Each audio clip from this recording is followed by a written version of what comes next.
para kesepuhan di Lampung yang hadir. Dari sekitar Lampung ada yang kiai 15 km, ada yang 20 km hadir pada malam hari ini. Alhamdulillah. Ada Kiai Mustafa ini dari jauh sekali ini, alhamdulillah, dari kesepuhan PWI. Gus Amin ini kalau sudah datang. Aparatur pemerintah, Bapak Camat Rumbia, Kapolsek Rumbia dan Ramil Rumbia, Bapak Kepala Desa, Bapak Kepala Kampung, Panglima Banser yang hadir, Panglima PWI Lampung, Ketua PWI Lampung Tengah yang akan dilantik pada malam hari ini insya Allah, para ibu-ibu yang cantik semuanya, amin. Saya tanya, ibu ini cantik apa tidak? Alhamdulillah. Para bapak-bapak semuanya, mudah-mudahan Allah berikan karunia, keberkahan, sehat badan, walafiat, iman Islam tetap di dalam hati kita. Para santri Pondok Pesantren Darul Falah, ibu bapak hadirin ma'asyiral muslimin rahimakumullah. Sesuai amanah dari guru kita yang mulia Rais Syuriah PWNU Lampung, Ayahanda Kiai Haji Shadiqul Wa'dil Amin, bahwa beliau ingin tambah lebih memahami tentang fenomena yang terjadi saat ini, yang diakibatkan oleh sebuah pengakuan terhadap nasab yang mulia Nabi besar Muhammad sallallahu alaihi wasallam. Saya mulai dari ucapan Syekh Nawawi At-Tanara Al-Bantani di dalam kitabnya Marah Labid, ketika Syekh Nawawi Tanara Al-Bantani menafsiri ayat A'udzubillahi minasyaitonir rajim, ya ayyuhan nas inna khalaqnakum min dzakarin wa unsa wa ja'alnakum syu'uban wa qabaila lita'arafu inna akramakum 'indallahi atqakum. Ketika menafsiri ayat min dzakarin wa unsa, ayat ini lafad min dzakarin wa unsa, Syekh Nawawi mengatakan ay min adama wa hawwa'a wa min abin wa ummin fal kullu fi dzalika sawa'un fala wajha littafakhuri fil ansab. Inna khalaqnakum min dzakarin wa unsa, kata Allah, sesungguhnya kami ciptakan kalian semua wahai manusia. Diawali ayat ini dengan ya ayyuhan nas. Ayyuha itu adalah nida al-habib,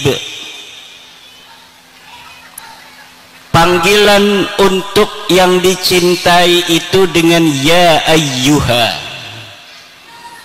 Ya ayyuhan nas, duhai manusia, inna khalaqnakum, sesungguhnya aku ciptakan, kata Allah, min dzakarin wa unsa, dari laki-laki dan perempuan, wa ja'alnakum syu'uban wa qabail, dan kami jadikan kalian semuanya berbangsa-bangsa dan bersuku-suku, lita'arafu, agar kalian saling kenal mengenal. Inna akramakum indallahi atqakum, sesungguhnya orang yang paling mulia di antara kalian adalah orang yang paling bertakwa. Syekh Nawawi melihat dari min dzakarin wa unsa, ay min Adam wa Hawa wa min abin wa ummin, fal kullu fi dzalika sawa'un fala wajha litafakhuri fil ansab. Kata Syekh Nawawi Tanara bahwa hai manusia, hai orang Lampung, hai orang Jawa, hai orang Sumatera, hai orang Kalimantan, hai orang Sulawesi, kalian semuanya min Adam wa Hawa, diciptakan dari Nabi Adam dan Ibu Hawa. Min abin wa ummin, semuanya lahir dari seorang ayah dan ibu. Tidak ada yang lahir hanya dari seorang ayah, tidak ada yang lahir hanya dari seorang ibu, kecuali Nabi Isa alaihissalam. Fal kullu fi dzalika sawa, maka kalian semuanya adalah sama. Manusia yang ada di Eropa yang kulitnya bule, manusia yang ada di Amerika yang kulitnya merah, manusia yang ada di Afrika yang kehitam-hitaman, yang di Lampung yang kecoklat-coklatan, fi dzalika sawa, semua manusia itu sama, min Adama wa Hawa, semuanya adalah keturunan Adam, semua adalah keturunan Ibu Hawa. Fala wajha littafakhuri fil ansab, maka tidak ada jalan bagi siapapun untuk merasa dirinya lebih tinggi di antara lainnya dari segi nasabnya. Ini prinsip Islam. Kemudian ketika Syekh Nawawi menafsiri lafaz, menafsiri kalimat lita'arafu, ay la litatafakharu fil abai wal qabail, agar kalian saling kenal mengenal. Orang Lampung kenal dengan orang Banten, orang Banten kenal dengan orang Lampung. Itulah gunanya Allah menciptakan manusia berbangsa-bangsa dan bersuku-suku, lita'arafu, agar saling kenal mengenal. Kata Syekh Nawawi di tafsiri, la litatafakharu, bukan untuk saling edeg-edegan. Kita sing lebih mulia dari para sirah, kita sing lebih hebat daripada sirah, kita mah turunan raja, sirah mah turunan luncur, catur kumaya. Kita mah turunan nabi, sirah mah turunan kumbili. Tutu genaiku, Allah ciptakaken manusia, ana sing sukune Batak, ana sing sukune Sunda, ana sing sukune Jawa, ana sing sukune Ambon, ana sing sukune Dayak. Bukan untuk mengatakan orang Dayak lebih baik daripada orang Jawa, orang Jawa lebih baik daripada orang Dayak, bukan.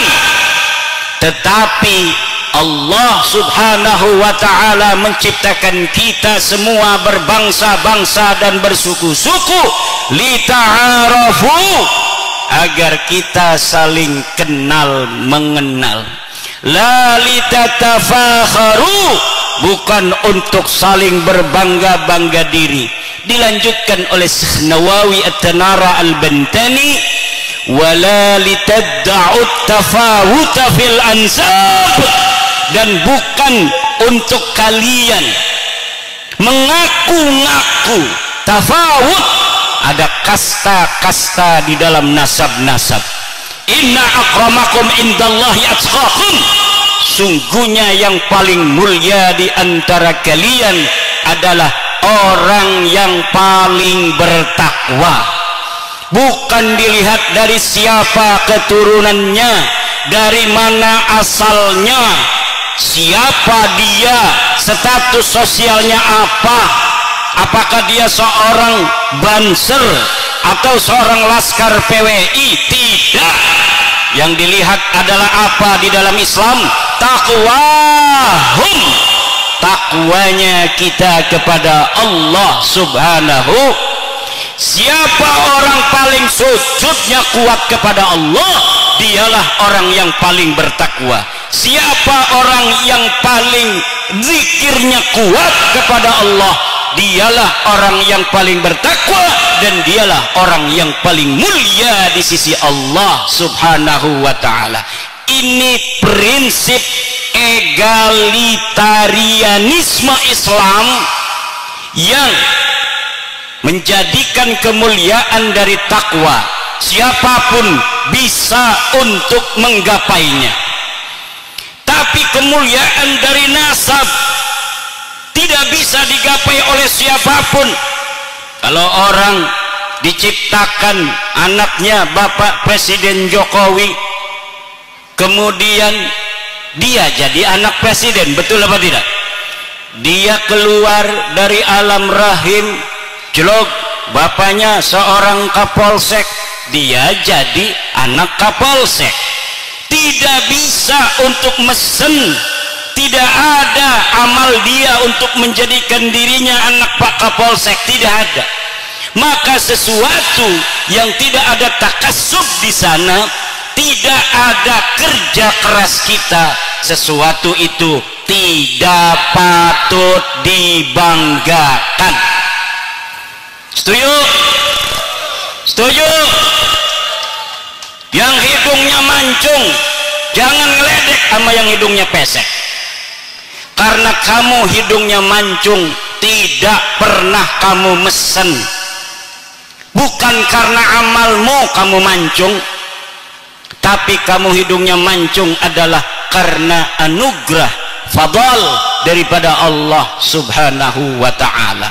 Sesuatu yang karena fadl dari Allah tidak layak dibanggakan. Ini prinsip Islam. Sebelum John Locke, bapak egalitarianisme dunia, mengatakan bahwa seluruh manusia dilahirkan sama. All men are created equal, bahwa seluruh manusia dilahirkan sama di atas dunia ini. Syekh Nawawi At-Tanara yang mengambil ajaran Islam dari Rasulullah Muhammad sallallahu alaihi wasallam berbicara juga tentang egaliter kemanusiaan, yang manusia itu mulia bukan karena keturunannya, tapi mulia itu karena takwanya. Dari sinilah kita mulai adanya pengakuan-pengakuan sebagian orang yang mengambil nasab paling mulia di dalam Islam. Bu, manusia paling mulia dalam Islam siapa? Bu, aja melangap pelongo ngedelengi kita baik, jawab. Ngerti orang ngomong Jawa Banten? Jawa Banten karo Jawa Banyuwangi ku mirip-mirip. Orang di aku nang wong Solo. Kalau orang Solo ngomong saya nggak pati paham karena halus. Kalau orang Banyuwangi ngomong, orang Jawa Timuran ngomong, saya agak paham karena ngomongnya agak mirip dengan orang Jawa Banten. Coba ada orang mengaku keturunan manusia paling mulia di dalam Islam. Yang paling mulia di dalam Islam adalah baginda Nabi besar Muhammad sallallahu alaihi wasallam. Walaupun Nabi Muhammad sallallahu alaihi wasallam mengatakan la fadla li arabiyyin ala ajamiyyin wala li ahmara ala aswada wala li aswada ala ahmara illa bittaqwa, tetapi di dalam ilmu pengetahuan Islam sebagian tafsir mengatakan kita tetap harus menghormati lebih kepada man yata'allaku bi Rasulillahi Muhammadin sallallahu alaihi wasallam, orang-orang yang memiliki keterikatan dengan baginda Nabi. Walaupun Allah mengatakan inna akramakum indallahi atqakum, betul, tetapi memang kita harus ada di hati lebih mencintai atau mencintai lebih sedikit kepada orang-orang yang ada nisbah kepada baginda Nabi besar Muhammad sallallahu alaihi wasallam. Ini tafsir sebagian ajaran Islam, terutama ajaran Islam berbasis tasawuf Nahdlatul Ulama. Maka ketika ada orang yang mengaku turunan Nabi, kita warga NU langsung inginnya mencintai dan menghormati. Betul? Betul apa tidak? Kalau ada orang mengaku dirinya keturunan Nabi datang ke rumah kita, pengennya ngasih duit aja walaupun gak punya. Betul nggak? Lama-lama keenaken itu orang. Jangan nunggu dikasih aja, kita bikin gaya-gayaan supaya ngasihnya jangan 50.000 20.000. Gaya-gayaan dia, jadeb-jadeban. Allah. Ada salam kiai dari Mbah Syafaat Banyuwangi. Luar biasa. Apa sahabat? Ini suruh beli minyak ini. Harganya berapa? Harganya 5 juta. Karena dia mengambil nama orang yang kita hormati, orang yang kita muliakan, akhirnya kita kena. Banyak sekali kejadian-kejadian, laporan-laporan, cerita-cerita dari obrolan orang yang mengaku keturunan baginda Nabi besar Muhammad sallallahu alaihi wasallam, yang kadang orang itu percaya bahwa mereka adalah keturunan Nabi, kemudian lama kelamaan akhlak mereka kemudian yang diperlihatkan di tengah-tengah masyarakat jauh daripada akhlak baginda Nabi besar Muhammad sallallahu alaihi wasallam. Saya pribadi curiga, iki wong bener dudu keturunan Kanjeng Nabi, aja dudu turunan Nabi model mekene, ngakal-ngakali wong melulu.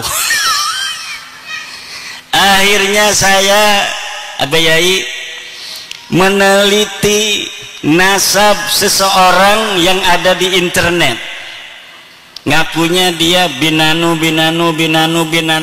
Alwi bin Ubaid bin Ahmad bin Isa bin Muhammad An-Naqib bin Ali Al-Uraidi bin Ja'far As-Sadiq bin Ali Zainal bin Muhammad Al-Baghir bin Ali Zainal Abidin bin Husain bin Fatimah bin Rasulullah Muhammad sallallahu alaihi wasallam.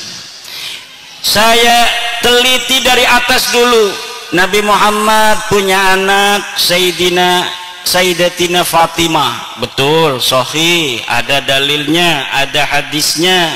Lau kanat Fatimatu binti Rasulillah sallam, lau kanat Fatimatu bintu Rasulillah sallallahu sarakat laqata'tu yadaha. Ada.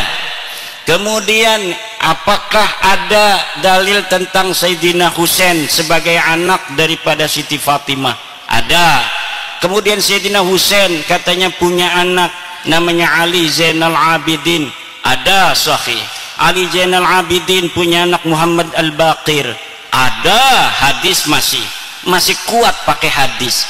Kemudian Muhammad Al-Baqir mempunyai anak bernama Ja'far As-Sadiq. Ada. Ja'far As-Sadiq punya anak namanya Ali Al-Uraidi. Ada, masih di dalam riwayat hadis, karena beliau ini adalah ruwatul hadis. Ali Al-Uraidi punya anak Muhammad An-Naqib. Ada.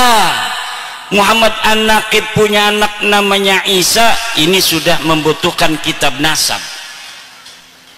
Saya cari kitab nasab, ada, sahih. Ini Ali Al-Uraidi mempunyai anak bernama Muhammad An-Naqib. Muhammad An-Naqib benarkah mempunyai anak namanya Isa? Saya cari kitabnya, ada. Isa punya anak namanya Ahmad. Saya cari kitabnya, ada. Yang sezaman. Ahmad punya anak Ubed. Ini putus, tidak ada di dalam kitab-kitab nasab. Isa punya anak Ahmad, ada dicatat di kitab-kitab nasab. Siri Silsilatil Alawiyah, dicatat di dalam kitab-kitab sejarah.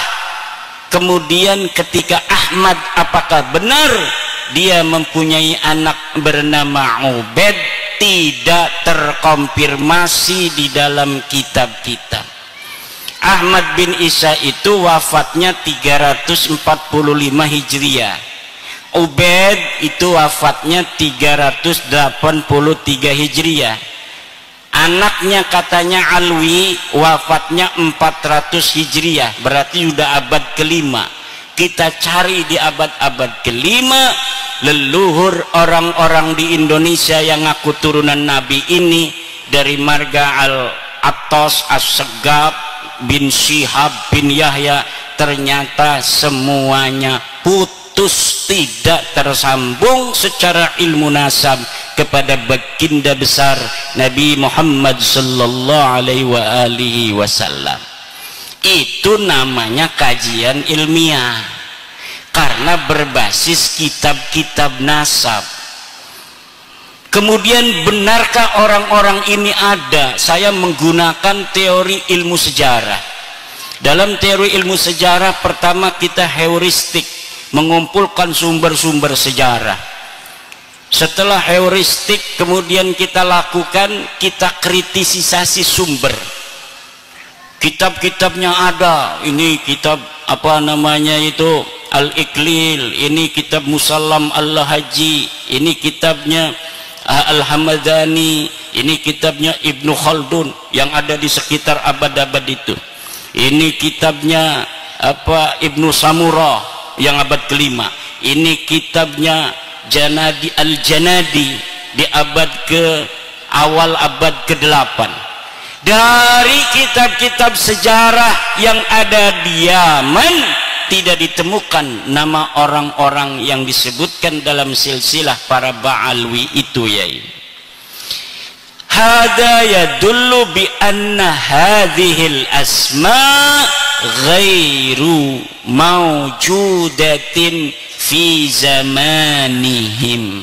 Orang-orang yang diaku sebagai keturunan leluhur mereka itu nyata tidak ada pada zamannya.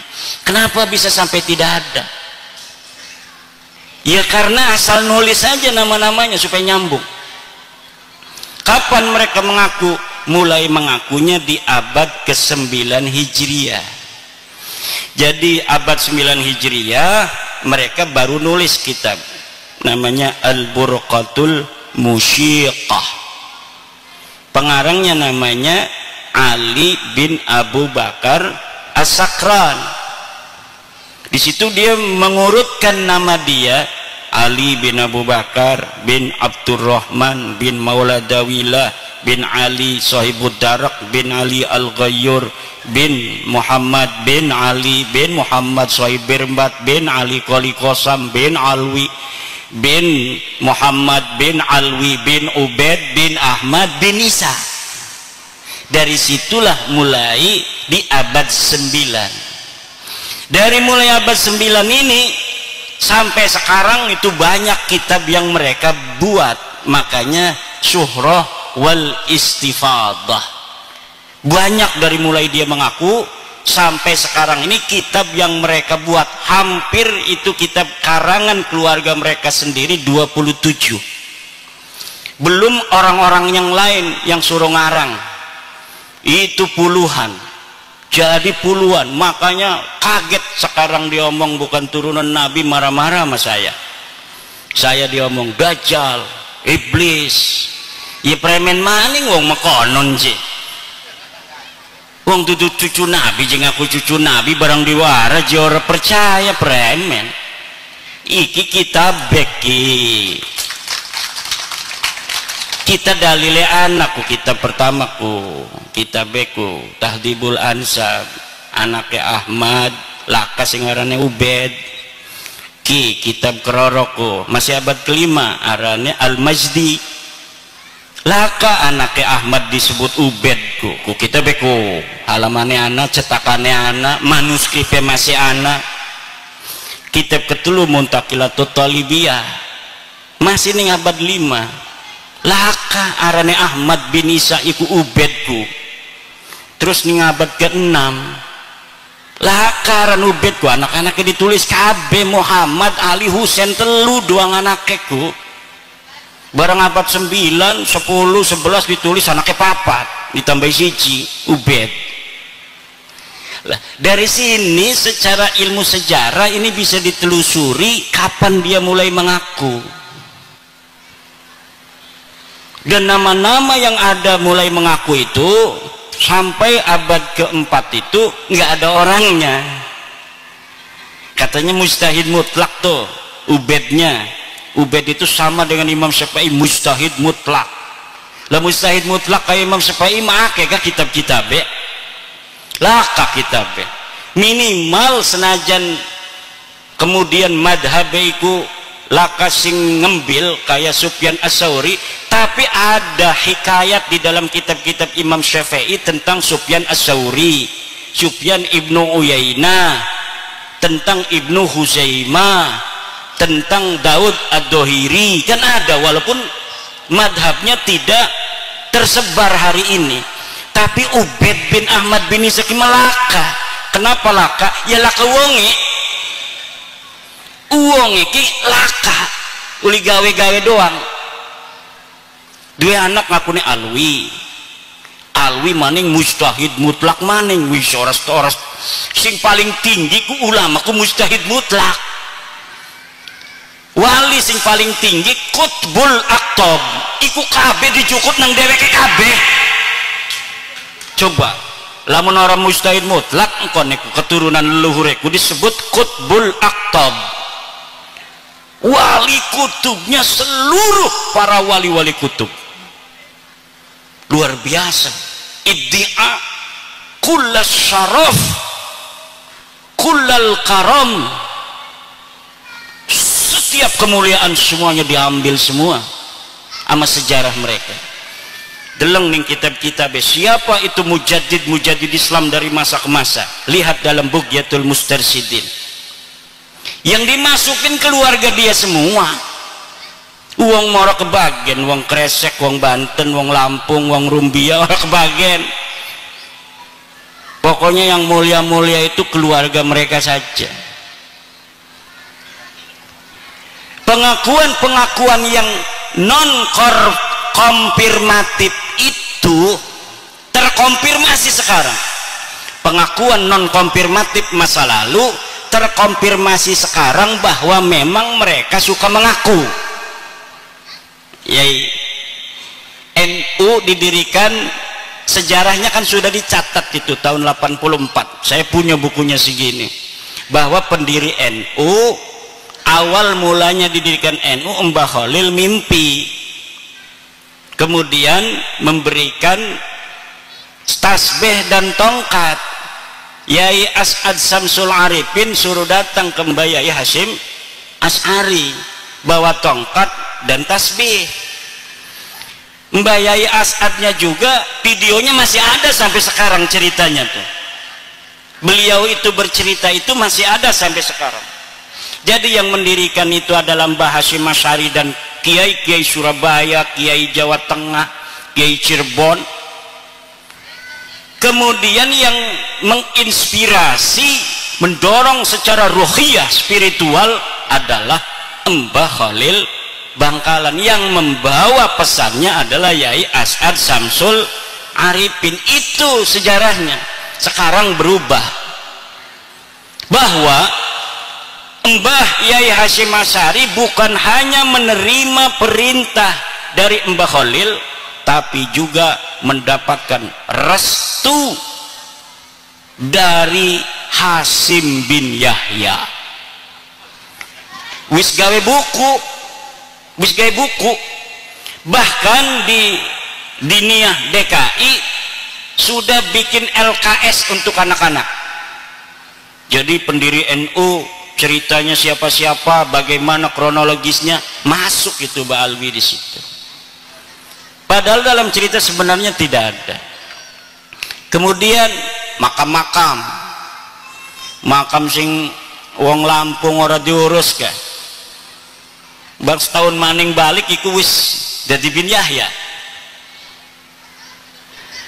Dibikin merek tua tahun 1670.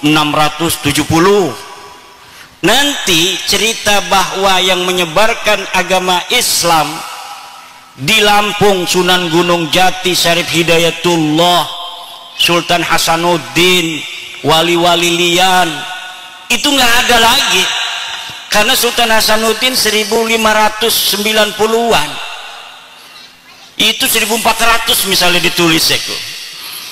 Lah ini yang akan terjadi dengan sejarah kita di masa yang akan datang kalau hari ini kita tidak peduli sejarah, karena itu nyata.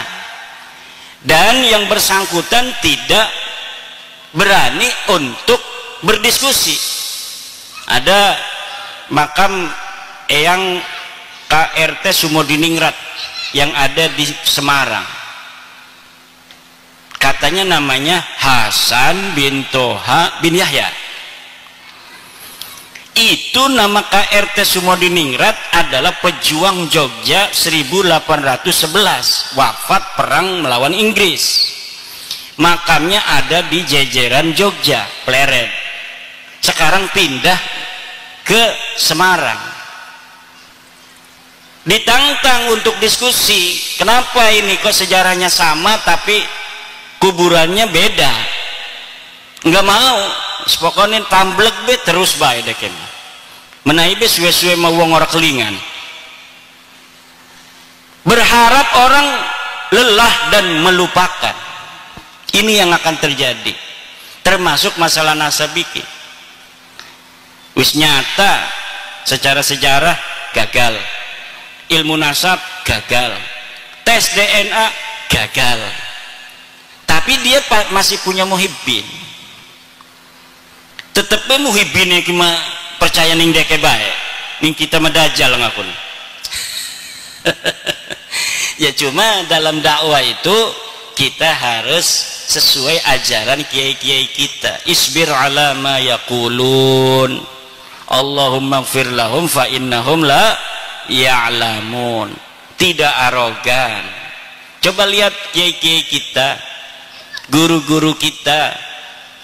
Ingat, coba di pesantren-pesantren marah gak cuma ning santri, paling gak bareng ngeriung karawang desa memeneng be, karena dia marah kepada santri, ngajinya salah supaya pinter.